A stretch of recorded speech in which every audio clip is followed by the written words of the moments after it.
এখন মানুষের চেহারা আর কথার ধরন দেখে অনুপ্রবেশকারী শনাক্ত করবে কৃত্রিম বুদ্ধিমত্তা। ভারতের অবৈধ অভিবাসী চিহ্নিত করা চলমান বিতর্কের মধ্যে মহারাষ্ট্র সরকার এক নজিরবিহীন পদক্ষেপ নিয়েছে। রাজ্যটিতে বেআইনিভাবে বসবাসকারী বাংলাদেশি ও রোহিঙ্গাদের খুঁজে বের করতে এবার এআই বা কৃত্রিম বুদ্ধিমত্তা ব্যবহারের ঘোষণা দিয়েছেন মুখ্যমন্ত্রী দেবেন্দ্র ফড়নবিস।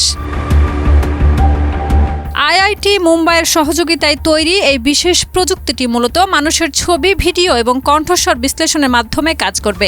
বিশেষজ্ঞদের ধারণা, এআই টুলকে একজন প্রথাগত বাংলাদেশি বা রোহিঙ্গার শারীরিক গঠন, পোশাক পরিচ্ছদ এবং কথা বলার বিশেষ আঞ্চলিক টান শনাক্ত করতে শেখানো হবে, যার ভিত্তিতে যন্ত্রটি সন্দেহভাজন ব্যক্তিদের আলাদা করতে পারবে।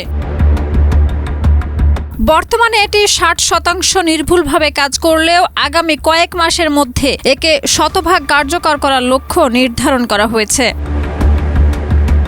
তবে এই প্রযুক্তি নিয়ে কৃত্রিম বুদ্ধিমত্তা বিশেষজ্ঞ এবং নাগরিকত্ব গবেষকদের মধ্যে তীব্র সংশয় ও উদ্বেগ তৈরি হয়েছে। বিশেষজ্ঞরা বলছেন, ভাষা বা শারীরিক বৈশিষ্ট্য কখনো রাজনৈতিক সীমারেখা মেনে চলে না। বিশেষ করে পশ্চিমবঙ্গ, আসামের অনেক অঞ্চলের ভাষার সাথে বাংলাদেশের সীমান্তবর্তী এলাকার ভাষার ব্যাপক মিল রয়েছে।